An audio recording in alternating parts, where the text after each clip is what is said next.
Welcome to SEC Football Live here on the 440 Sports Network. My name is Braden Gall, and that is Cole Kubelik of ESPN, SEC Network, The Cube Show, everywhere you get your podcasts, Mac and Cube on WJOX in Birmingham. Did I forget anything, Cole? How are you, sir? No, just dad of three, which I'm giving instructions to the person dropping off my son as to what he can do when he arrives, and we're doing this. So that would be the only other thing Well, that I would add. Happy Father's Day to you as well, and a man. Oh, well, thank you very much. And a man who knows what a doily is, apparently. So there's that as well. Well, I do now, and I didn't before. My wife and I were at dinner last night, and we ordered more olive oil with the bread that they brought us, and they brought it on a doily. And I don't know how it got going. My wife and I was kind of making fun of it, and she's like, "Yes, it's a doily," and I was like, "It's a coaster." She's like, "This is a doily," and I was like, "What are you talking about?" And I ran the social experiment of putting it on Twitter to ask if anybody knew what it was, and I think I had 326 responses, and probably 2 of them didn't know. Did the same thing on Instagram and felt like an idiot because only 2 people responded that did not know. And then a lot of people said, if you grew up in the South, you should know what that is. I did, and I don't. So I thought it was a fancy coaster to look nice. And then my wife says, did you not make Valentine's boxes with these when you were a kid? I was like, no. Valentine's when I was a kid consisted of perforated cardboard cards of G.I. Joe, Transformers, or sports teams that you broke in half, wrote someone's name on it, and gave it to them. That was it. And then she said, well, what about the ones you got? I said, they went in a brown paper sack, and we took them home. Yeah. Like that was the end of it. And you eat all the candy first before even reading what any girl might have written to you at any point. But yeah, like you just got to make sure. You just got to make what grade we're talking about. Yeah, that's true. Well, if you're giving here, I just got some advice for young folk out there. You kids who are listening or watching on YouTube, by the way, give us a thumbs up, a subscription as well. If you are giving G.I. Joe, and maybe I'm wrong, maybe this will work really well. But if you're giving G.I. Joe perforated Valentine's cards as a teenager, I don't think you're going to have much success. Unless she's like super into irony. I don't know. Well, it's like throwback. You know, you can't really get those anymore. So maybe collector's item. A lot of different ways to look at that. What, babe? I'm an old soul. It's fine. It's no big deal. No, it's Valentine's. Tell me Destro's not romantic? What are you talking about? I was more of a Thundercats guy, you know. No, I think what's interesting is the ratio of people that do know what it is, and I'm offended now at myself for knowing what it is.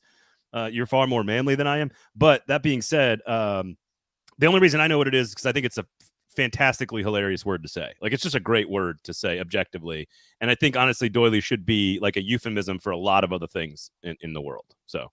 Just putting it if you gave me the word and asked me to guess what it was, that would be in the millions of things that I would probably guess. The things I would guess before I would have gotten to that. So I would have probably gone like an Australian bidet or something like that.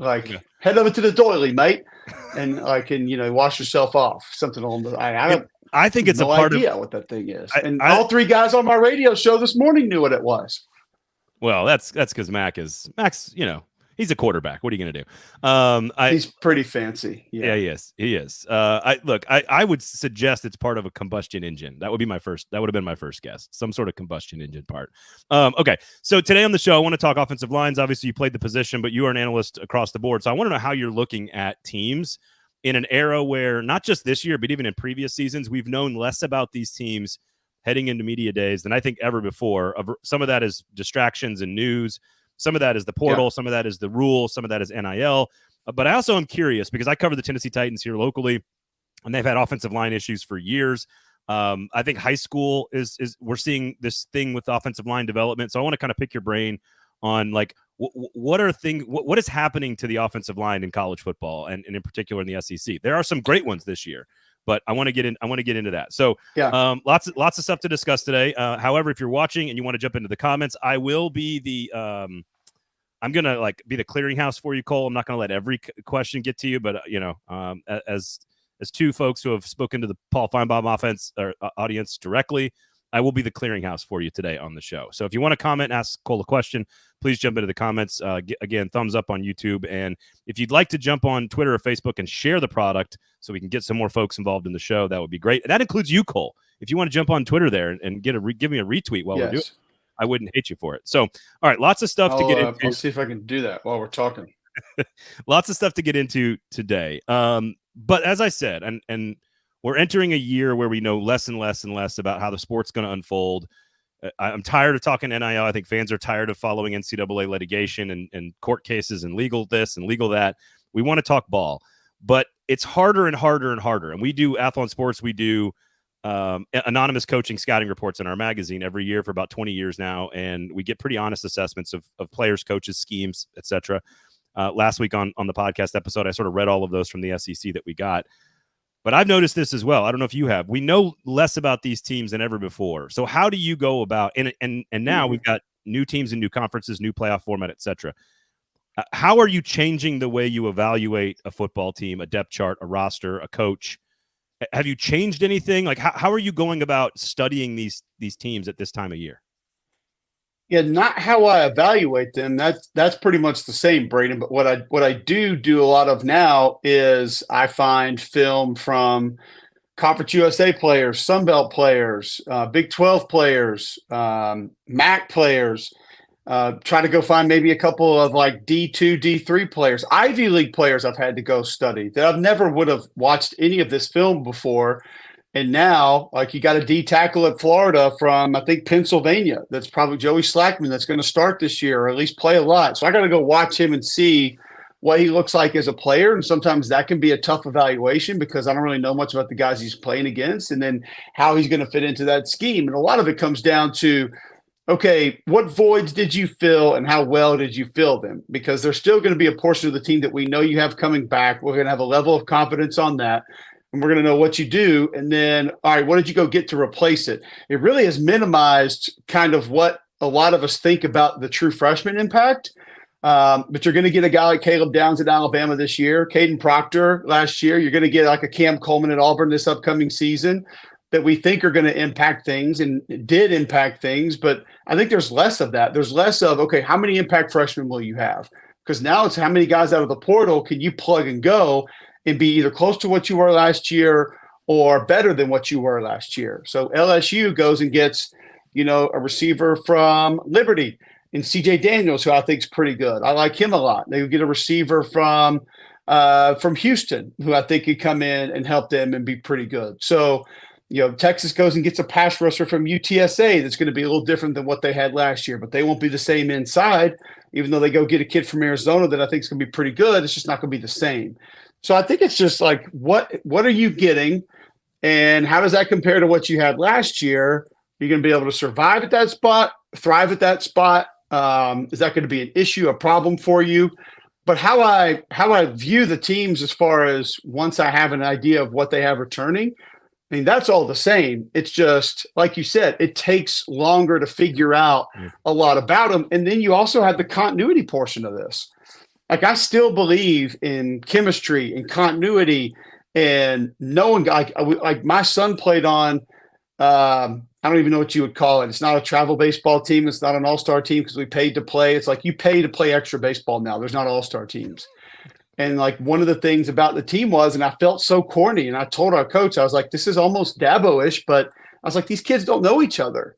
Like, none of these kids have played rec ball. Like, a couple have, but like for them, like I bet my son, like it was after a couple games, I told him, I was like, I bet my son knows 3 kids' names on this team. Like they don't, and this is 6-year-olds. So when you talk about college football, like how much do you want to win for the guy next to you? How much do you care about the person next to you? Can you really build that? And I've heard some athletic departments that have said, we're moving on from that. We're moving on from the whole develop the person and, building leadership and building chemistry. Like, we just need good players, learn our scheme, work our scheme, walk through, know what to do, go out there and play hard. And I'm beginning to think that that's probably a better way to go about it. Now, the teams that have the luxury of more guys coming back and just have an abundance of talent, like, yeah, you could spend more time on the other stuff. But there is a portion of, okay, staff continuity. How much of the staff is back? Okay, guys who've played together, like offensive line, we're going to talk about. That's a group that you need a lot of chemistry at. Quarterbacks, receivers, like the wherewithal needs to be there to have an understanding. Secondary play, as many looks you're getting and as much motion and formation change and shifts, like those guys have got to be on the same. You can't communicate everything, even with the new communication devices that are coming. So I still think that's an important part of it, and it's a piece that I take into consideration. But all the movement, not only players, but coaches, it does make it a more difficult experiment to go into a season and feel really good about certain teams. Well, and it's one thing to take a guy who has experience, who has played at a high level and has been good. Like Walter Nolan, we kind of know what he is. Like he's a big time recruit, big time pedigree, but also played at a fairly high level in the SEC. So when he goes to Ole Miss, we feel like we know what he is. Isaiah Bond going to Texas, and I'm blanking on the Purdue pass rusher that's going to play at A&M this year, but he's a top level edge rushing prospect in the NFL. Right. Like if you're a prospect in the NFL and you've got experience on the Power 5 level, Power 4 level, I think we can kind of Nick Scorton, is it? I think so, yeah. And you can write in an expectation that you feel comfortable about. And I think at quarterback that's maybe easier to do at any level. But when you're watching, and we can get to the offensive line if you want to, but when you're watching these guys and you're studying these tape of these guys, it still feels a lot like a crapshoot outside of a select few who have established themselves. Yeah. I'm not worried about Quinshon Judkins at Ohio State. I'm not. He's going to be very good. I think he'll be okay. Yeah, he's going to be very good. So how do you know when a guy's actually filled a hole for you or not? How does Hugh Freeze know if he's made his offensive line better or if Tennessee's offensive line is better or whatever? Yeah, it's difficult because now too what we're seeing is guys that transfer. First off, one thing that's hard about the portal is like everybody pees their pants when a kid hits the portal. Like all of a sudden he's so good. And like there's a receiver from Ohio State that transferred to Auburn a couple of years ago, and everybody's like, "Oh, this is huge. It's going to change the offense." And so I said, "Okay, cool. I'm going to go pull up some plays and watch it." He didn't have plays, so but we're excited about a guy that went to a place and didn't play because of the place that he went and what he was rated as a recruit. So we don't really know. And then you have some of those guys like we talked about at lower levels of football that we don't really know what they're competing against. So how is that going to transition? And then you take some other guy, like take Juice Wells. I mean, JMU. And I do think the skill positions have had a little bit more success than some of the other spots, like the further away from the football you are, I think the easier it is to have success moving up. But like Juice Wells goes to South Carolina and he's a badass. Like, I mean, he's big time. Now, wasn't healthy, but I thought he was the best receiver going into the season last year in the SEC. And so, some of these guys, like, boom, right away, instant, they're a sensation. So I think it's just trying to get the best idea of what you've seen from them. But we have so many younger guys, like Tennessee is getting a tackle from LSU, and Zalance Hurd that's played in, like, he started one game. And he played in a couple other snaps in some other games, mainly mop-up time. But I like what I see in him. I think he's a pretty good player. But it's not going to be like if a fifth-year senior that has started 2 years is transferring somewhere and I've got all that other film on him. So it's a tough evaluation. I just try to gather as much as I can by going and watching these guys.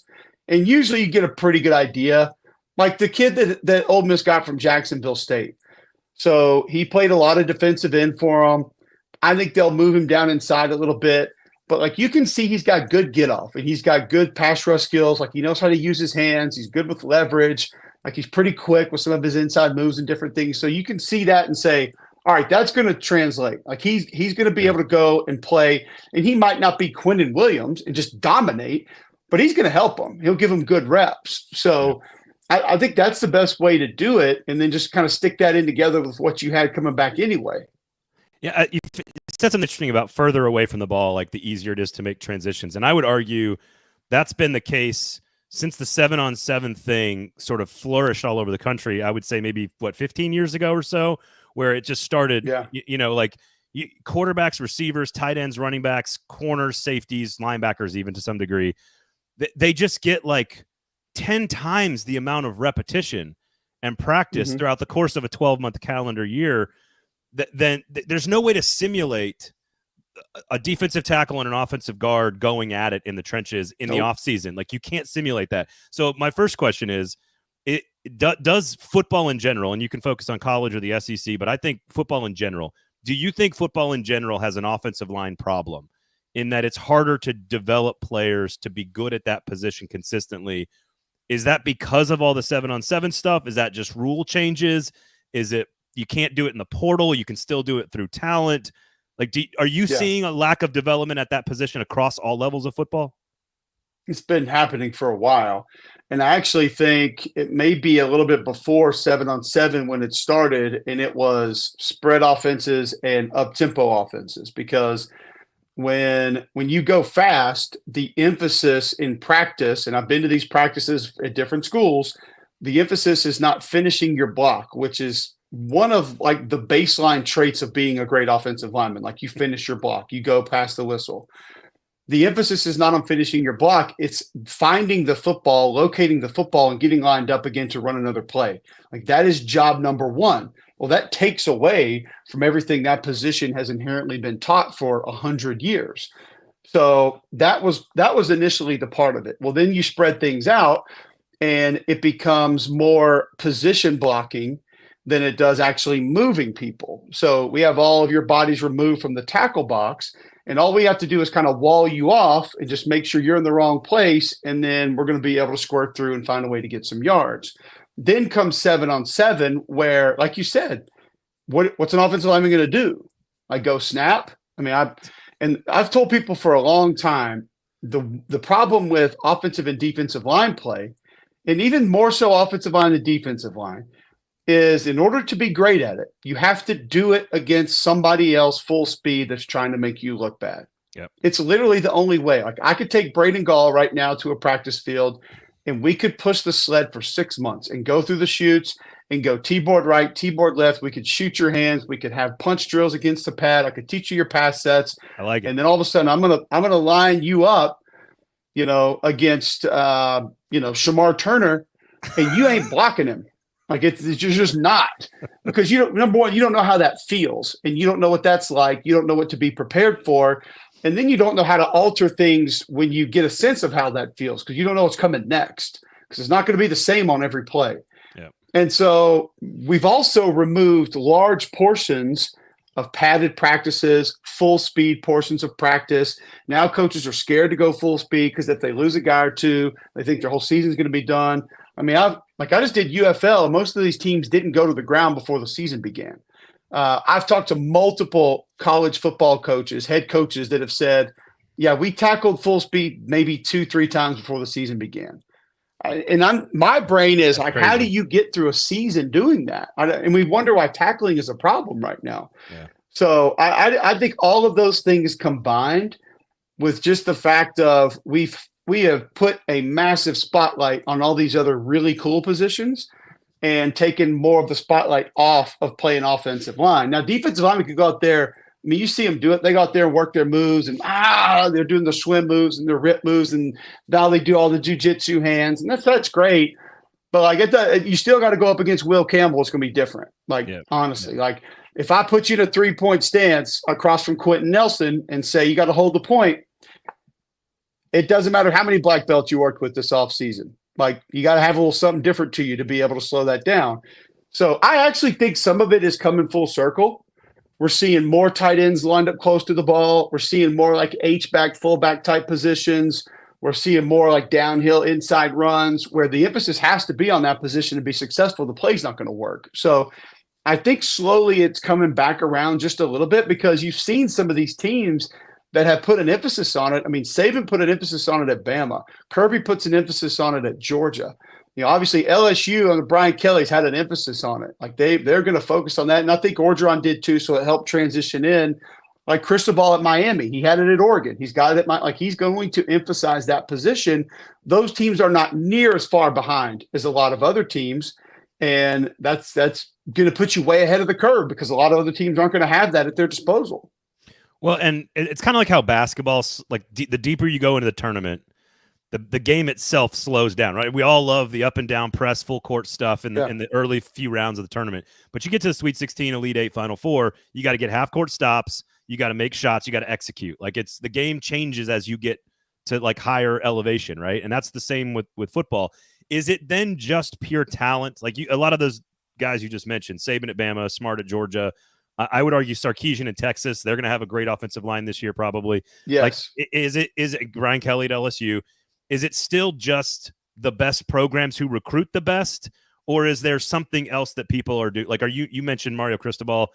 There's lots of questions about how much success he's going to have as a head coach, but the offensive line has always been something he's done very well. That's his area. But like, so is it just the guys who has the best players? He who has the players wins the games, or are there guys that are doing it better than you're seeing elsewhere? Yeah, you still have to have talent. And like, we can talk about Michigan last year and say, man, they were just built to bludgeon you. But then look what they did in the draft. And they're going to have a ton of guys drafted this year. You know, they're going to have a couple of the best offensive linemen, tight ends, and defensive tackles in all of football this year, with a couple of different players on that team. So I think what happens is your talent neutralizes, kind of like what you said with the NCAA tournament. The further you go, once we get to this 12-team playoff, the more likely it will be that people can counter your talent. And then it's just going to kind of come down more to fundamentals, coaching, scheme, things like that. Like, so can I get the matchup that I want? Can we take advantage of you at a certain spot, whether that's a receiver against a DB, or whether it's the left side of our offensive line against the right side of your defensive line, whether that's using pace and tempo because you're worn down. All of those things will then matter. But I mean, I do think that brute force, the further you go at the end of the day, is going to be something that more and more people have difficulty dealing with. Yeah. We've seen it with Georgia. We've seen it with Bama. We've seen it with a couple other teams that Michigan last year, really the last couple of years. Like, I mean, Michigan, Ohio State has been a very different game the last few years because of how physical Michigan has been. And a portion of that, not all of it, a portion of that with Ohio State has drifted just a little bit. Like, Ohio State's defensive line in its totality has not been what it was 8 or 9 years ago. Their offensive line, especially the last 2-3 years, has not been what it was 6 or 7 years ago. Now, you got a Cade Stover at tight end that looks like a wrecking ball and a certain guy here or there, but it used to be like Draymond Jones and the second wave of D linemen came in and you're like, holy hell. Like these guys are playing 15 snaps a game. And most offensive linemen getting drafted. Like, we just haven't really seen that. So look at Clemson. I mean, Clemson's had offensive line issues for like what feels like since the title. They've been able to. They have essentially. It feels like, I'm not blaming them or pointing a finger, but it feels like they have tried to circumvent that for a long time. Yeah, it's true. Instead of just saying, okay, let's get these guys, let's get this coach in, let's put the emphasis on it, let's go. Because most of their offensive scheme has not necessarily required that to be successful. But there are going to come times, short yardage, red zone, a team that can punch you back in the face and counter punch and whatever, that you're going to have to find ways to be successful with it. And if you're not, bottom line is you're going to get caught. Kind of like what you're saying in the NCAA tournament again. Like, you might shoot the hell out of threes all day, but then you're going to run into a team that can defend the three. And all of a sudden you're going to get caught. You better have other ways to win, or else it's going to be problematic. So two things that come to mind here, and you talk about this. One is I had a conversation with a guy who played guard in the NFL for about 10 years, and he one of the things that really struck me when he was explaining like how do you have to like grow into the position, is that there are guys who they're so diverse in their skills on defense, right? The way they can attack you, attack a gap, attack a pass rush move or whatever. He's like, there were guys that would just bull rush me, knowing on the first series that they were wasting those plays, because they were setting me up for 2, 3, 4 moves down the road. Oh, and like, absolutely. At the SEC level, you're going to see guys that are all basically about as athletic as you. So it's as much mental as it is like again, we don't have a Will Anderson or a Jadeveon Clowney necessarily in this league right now. I'm assuming some of these guys will develop, whether it's Michael Williams or whatever. But to your point, you're going to have evolved pieces that have been developed. And can you rent that is what Ole Miss is trying to do. I would say Missouri is kind of trying to do that as well. They're pretty good along the offensive line. They lose Foster, but like they're pretty solid. Like, can you rent that in SEC football in 2024? Or do you like, is that like, that's the, the age old question here about Ole Miss this year is, can you may not be able to sustain a championship program the way Lane Kiffin is doing it, but can you rent one? We haven't really seen anybody do it yet. I mean, who have we seen? All of the national championships that we have seen since the portal has exploded have been pick and choose teams. Teams that you look at and you say, All right, well, they went and got a center, a tight end, and an off-the-ball linebacker. Or they got a guard, a running back, a receiver, and a safety, and 2 of those are rotational players. So, or they went and got a speedster on the outside that they really needed, and a rotational defensive tackle, and they just sort of fill gaps. To do it to the extent in which Ole Miss has done it, we haven't really seen that. Now, I think what Ole Miss has done, though, is Lane's done a good job of understanding where they were still deficient and problematic, mainly along the offensive and defensive lines, and they've addressed it. And I think Pete Golding has helped him a lot with that because, Pete has a little bit more of an understanding of just winning games. And Lane has actually told us this when we've met with him in our TV meetings. Like, he used to just go out and his goal was to score as many points as he could, and it just didn't matter. And he's actually altered his mindset inside how he coaches games, how he prepares for games, because Pete's kind of made him realize there are going to be times that doesn't work, so we have to win this way. And Pete wanted to get longer at DB, he wanted to get faster at linebacker, he wanted to get thicker at defensive line. So instead of just going and saying who's the most talented guy out there, I think Pete has helped him understand we need to be selective with the guys that we're going to go get and bring in that fit what we need them to do, as opposed to just say, oh, he's a former 5-star. Yeah, bring him in. Let's do that. So there's still going to be a portion of guys being on the same page, guys having continuity and chemistry, guys wanting to win for each other. That's why I think this November, December is going to be so intriguing, because guys are going to be tired. Guys are going to be frustrated. Guys are going to be dinged up. It's like, who wants to go out there on a sprained ankle and play for the rest of the team? I don't know. And I'm not saying just Ole Miss. I'm saying just in general. Right. Because now it's going to be a totally different deal. How many guys are being rested? How many championship games we're going to get to and say, quarterback's not going today because he's had a hammy for 2 weeks and we need him fresh for the playoffs? Sorry. I mean, it's just, we're going to get to these spots with these teams. It's going to be very real. It's going to happen. So can you rent it to an extent? Yes. But you still have to. I mean, you're still not every year. You can't do it every. You can't do it every year. Yeah, you're still the best team still wins. Yeah. And you might say, well, they're the most talented team, but I would be willing to bet that the best team is also the collection of guys who have been together the longest and understand each other the most, because that's part of what helps make them a great team. It's funny. The other thing that struck me is, and I worked with Mike Leach for a very short period of time. I was very lucky. Rest in peace. And I talked to a lot of his assistant coaches and guys that kind of came off the air raid tree. And I always asked, like, what's the next evolution of that process? Because it's evolved so much since he kind of invented it, let's say back at Kentucky even. Right. And the one thing that they all said to me was, it's not about, like, because Mike Leach almost did it on purpose. I'm not going to run the ball. Like, he was doing it like almost out of his own kind of weird, stubborn ways, which is sort of the most like Mike Leach thing ever. But when I talk to guys about what's the next step that makes that system really, really good, and there's a few coaches that are running it kind of now in the SEC, but you got to be able to run the ball when you have to run the ball, right? Like, you need to be able to run the ball in short yardage. You got to be able to run the ball in bad weather. You got to be able to run the ball with a lead in the fourth quarter. Like, the game still changes, and your offensive line still dictates what you can and can't do in critical situations in the fourth quarter. So if I look at Georgia, okay, fine, we know they're going to be great. They got talent. They've got a heck of a staff there. Texas is going to be very good along the offensive line. I think Bama's better than people think. I think everyone says, oh, secondary and offensive line, they're losing all these pieces. Like, nah, I think they're going to be fine. I think LSU is loaded along the offensive line. Like, is it right to put more value in the preseason evaluation process on the offensive line?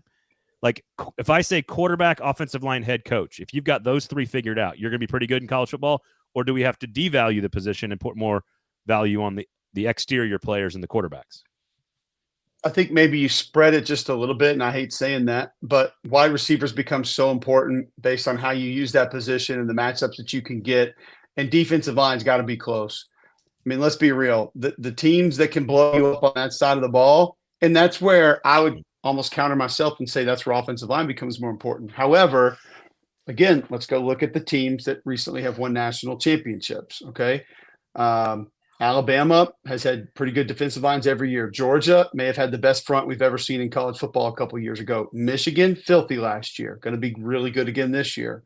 So I think if you can – what that allows you to do at the second and third levels of your defense without overcommitting to either stopping the run or getting to the quarterback, it changes everything. So I think actually defensive line's got to be really close. If you have more than one defensive lineman that can wreck a game, that's a problem for a lot of people that they can't solve. And the emphasis in which they have to put on that to solve it is going to cause a lot of problems for them other places. And then obviously we know what quarterback is, but if you have a group that one can keep your quarterback healthy, keep him upright, and then two, allow you to be able to run the football, win in the red zone, win short yardage, situational football is still super important. Then yeah, I don't think it's ever you look at it and say you have to devalue it. Because the teams that understand how to put an emphasis on it and know what it can do for you, you have to stay committed to it also, and that's hard. Yeah. But I think it can go a long way towards you winning a lot of football games. I don't think there's any doubt. So I'm studying Bill Callahan, famous NFL offensive line coach, also has been a head coach at a lot of levels, very experienced guy, been in the business a long time. He's now here in Nashville working for the Titans, working for his son, actually, Brian, who's the head coach now. And I've been covering them for the last couple of months and just seeing him work. He's got like literally patents on these offensive line equipment that they have out there on the Titans practice facility. It's fascinating to watch, but he is designing the run game. Like that's sort of his role as well. You see Clemson hire Matt Luke, a guy who's got head coaching experience. He's got high level, I don't want to say play calling experience, but like he's been higher up the ladder, like Sam Pittman, right? Sam Pittman's an offensive line coach who's been higher up the coaching ladder. In your experience, did you get a lot of like, when you were playing and versus how it is today, are offensive line coaches being asked to do more stuff in terms of coordinating run game, having more experience, being more of a leader and CEO, having more play calling experience? Like, are you seeing that as a trend versus the type of impact you got from your offensive line coach when you were playing? Yeah, I think there's just more overall respect for how much they actually know. You look at Brent Key at Georgia Tech. Sean Elliott was a head coach for a while. I mean, we've got multiple former offensive line coaches that are head coaches right now in college football, and I think that's incredible. I think it's awesome. They've always had input in the run game, always, and I think people understand now that in pass protection that they're just as valuable. But with as much as things are interchanging, you have to have more voices that are capable and ready to step up and help everybody else know how to do their part, or maybe even do a little bit more. So that's why I think you're seeing the guys who have been in that spot sort of move on, excel, and get bigger and better jobs. There's also, I think, a selfishness that comes along with being an offensive line coach or just an offensive lineman that a lot of people gravitate to, and just kind of becomes a little bit more friendly, a little bit more aware. I think awareness is something that's huge in college football that a lot of people just lack. And so, and that, I mean that in a lot of ways, by the way, like awareness of where's the blitz coming from? What coverage are they in? Awareness of, you know, who's going to be a turd on your football team, who not to recruit, like who you need to try to develop, who you need to give more playing time to, just a lot of awareness. And so I think that offensive line coaches oftentimes are not asked to be right at the front of a lot of those conversations. So they observe a lot more. And so now people are kind of seeing the value of it. And like you brought up Sark a little bit earlier, like Kyle Flood is his guy. Like that's his right-hand man. Ton of experience. He's been a head coach before. Yeah, he's been a head coach before, so he knows how to manage those things. He handles the offensive line. He has offensive coordinator title. Like, so he understands the importance of that. So I think there's a lot of reasons that you're seeing that title or the individuals that have held that title begin to excel and get other opportunities. But there's also, I mean, there's not a ton of great ones. So, I mean, it's just, it's hard to have sustainability at that position because it has been dismissed for a long time of, oh, we're having trouble in the run game. Just get rid of that guy, bring a new guy in. Right. And you also have to have certain spots that are your recruiters. You have to have certain spots that are next in line as your O coordinator and D coordinator. Like most people will tell you that your offensive line coach, tight end coach is your next offensive coordinator, usually tight end coach. Or receivers coach. So like you have to have guys that can fill those voids. COVID taught us all that. You better have somebody else who can call plays or else you're going to get stuck. It's going to be a bad day. Well, it's like offensive linemen are getting less reps. They're being asked to do more. The coaches are being asked to do more. And yet they're getting less development but they're even more valuable than ever before. And it just feels like a lot of things have happened over the last 15 or 20 years. And we're in this weird place where I do think you're right. It kind of like how corners are getting bigger and rangier, and they're learning how to play in the new system of rules that were changed about 15 years ago. Like, hey, Right. all the rules go to the offense. Well, what's going to happen is you have a generation of corners. They're going to grow up learning how to play against that type of rule in those rules. And I think what we're seeing is I think it's going to take some time, but hopefully in the next few years, you're going to start to see some offensive lines. Maybe it's some technique, maybe it's a new scheme, maybe it's something innovative. But I have a feeling that we're going to start to see some offensive lines swing back to. But right now, it feels like we've got, like, they're not getting developed at high school. It's the biggest hit or miss rate in recruiting. I've talked to coaches for years. They're like, that's the position. That's the position that we miss on the most. And the draft's the same way in the NFL. Well, and you've seen the emphasis in the draft. Number one, how many guys are going early? We've seen guards that are being paid higher than ever before. We're seeing more guards and centers be taken earlier in the draft than ever before. And one thing on the flip side of that that's really hurting the development is the transfer portal. And it's not because it's like what you said about systems and technique. Well, when I leave my offensive line coach and my system and I come play for you, I'm probably going to have to learn all new verbiage. I call my techniques and my fundamentals probably different things than you did. So I have to relearn all of that. Then I have to relearn our offense. So the plays are going to be called different things. I have to learn how to practice. This is something that Saban talked to me about ad nauseum about. He's like, you guys think that we lose a second or third team guy, it's just no big deal. You know, it doesn't matter. He's like, but what you don't realize is he doesn't know how we go through individual with his position. He doesn't know every drill that we just called this, how to go through that every day and what we expect from that every day.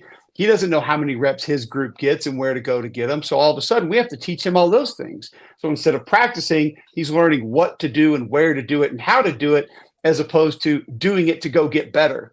He's like, so yeah, it puts us behind. It puts us way behind at a lot of positions. Well, Caden Proctor is a good example, and he's a little bit of an outlier right now, but he goes to Iowa. He comes back to Alabama. He didn't go through spring ball. So do I expect a massive leap from him this year? No, I don't. Like, he hasn't practiced this offseason. I'm not expecting to be a lot better. So you have other guys that go practice certain places, and it takes them a while to get into the two deep or to become a starter because they have to learn things. They have to understand things. They have to know the calls. They have to know the plays, the steps, the techniques, the hand placement. And so once you get all that, then you got to start trying to get better. And that takes time and that takes reps. And like you said, those reps are vanishing. So it's all just a matter of some of it all works against each other and works together to make it more difficult. But the teams that emphasize it seemingly find a way to still be good at it. Cole, you've been very, very gracious with your time, so I'll leave you with this, and I'm curious. I don't know how deep into your prep you are for the season. It's still, it feels a long time from now, but like media days is in like 3 weeks. So we're all going to be eating brisket in Dallas here soon. I'm curious who, if you had to guess in 2024, who is positioned well enough along the offensive line, and I'm going to take Georgia out of it because they're probably the best offensive line on the best team, with the best coaching staff, et cetera. So just sort of remove them.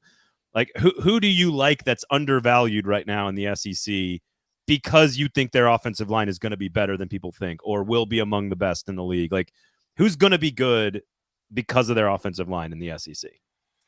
Well, when you describe it that way, like undervalued a little bit, the first two teams that come to mind are Auburn and Florida, because I think those two offensive lines are going to be better than people believe. Now, other things are going to happen for them to be successful, but those are two groups that I think are going to be better than people imagine. Like, Auburn's going to slide Dylan Wade down. I think Connor Lew is going to be a really, really good football center in the SEC. Jeremiah Wright finally going to get to go at right guard. Like, he's a people mover. Like, he is a glass eater, plays the way the game is supposed to be played, and he'll get going. So I think Auburn's going to be a little better. As far as the teams that are just going to be good, like, you kind of hit some. I think LSU probably the front of the pack right now in the SEC. Georgia's not far behind. Texas is going to be right there with those two teams. I think those three are probably on their own pedestal. Alabama's middle of their group should be really good. You add Parker Brailsford. I love Tyler Booker. You get Terrence Ferguson back in there. Like, I think that group's going to be pretty good. We just have some real questions at tackle. One other outlier for a team that people are expecting to be pretty good and that I think has a chance to have a really good offensive line is Tennessee. Because John Campbell was one of the better tackles in college football last year. As Lance Hurd comes over, like, they just have to stay healthy at center. Yeah. Devontae Spraggins has played a ton of football at guard. Like, he's going to be back. and that system allows you to get away with a few things and not have to be as dominant in certain areas. That's a group that could be pretty good too. And I'm interested to see the Ole Miss offensive line. I think they've upgraded talent-wise. So that's a position that has not really been great for them. It's been okay at times, pretty good. But if it gets to like A-, B++ range for Ole Miss, like watch out. That offense could even go to another level that we're not anticipating. Yeah. Have you allowed yourself to be excited about like all the new, or are you just trying to cover it all and study and prep? Like, are you allowing yourself to, like, there's gonna be like Tennessee, Kentucky is a playoff game now. You know what I mean? Like, are you allowing yourself to get to that place yet? Or are we not? I mean, it's impossible. It's impossible. It's impossible to not be excited about it. It is. Like we did the TV release show yesterday, and you just see those TV times and where those games are going to live and how many great games we're going to have. It's impossible not to be excited about it. And you look at that college football playoff schedule, like we're going to have back-to-back primetime playoff games 2 weekends in a row. Like I'm okay this with that. night and then the next night, back-to-back weekends. Like that's incredible. Triple header the first weekend, like back-to-back on the same day. So, and then you look at the bowl schedule with that and how much football we're actually going to have. Conference championship games sliding back a weekend. All the games that we're going to have in November are going to be so much more meaningful because there's going to be so many more teams that are trying to get in that can't afford to lose, or they have to look good or have to win. Yep. I mean, and then like I said, there's going to be teams holding people out against teams that are maybe trying to fight their way in. How does that change the dynamic? It's just we're going to have to retrain our brains in a lot of ways, like of what we're watching and what it means and how much impact it has, because it's going to be very different. All I heard you say there is that I need to tell my wife that it's okay that I play a lot of EA Sports video games this summer is what I heard. That's what I heard. I'm going to have to retrain my brain professionally by playing a lot of video games. That's what I heard. I haven't done it in like 12 years, but I will. Yeah. I will make that sacrifice. I wish you the best with that. And I think it's so cool that the game's coming back, and I'm excited for everybody. I just don't know where in the hell I'm going to find time to do it. Dude, I'm with you. And I don't have a console capable of it right now, so I'm probably just going to not get one, so I don't have to worry about it. I don't either. It's like the alcoholic who just can't touch it. Like as long as I don't buy the new console, I'm fine. I got too many kids playing sports and shit. It's ridiculous. So, all right. Well, yeah, dude, spring and summer sports schedules for kids is a word. You already alluded to it. It's absurd. All right. Well, thank you so much for your time. I'm fascinated to see what happens at this position in this conference with this new format and all this stuff and where we're going in the game. I think it's going to be really interesting to follow and watch.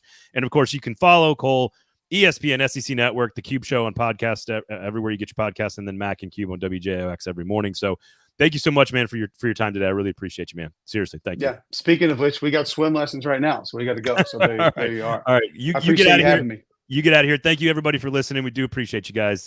Thank you so much for listening, and give us a thumbs up, rate, review, subscribe. Okay, thumbs up on the YouTube page. I got a lot of fun stuff coming for you guys, so make sure you stay tuned. And thanks for listening. Thanks for hanging out. We do appreciate you guys. We'll talk to you next week.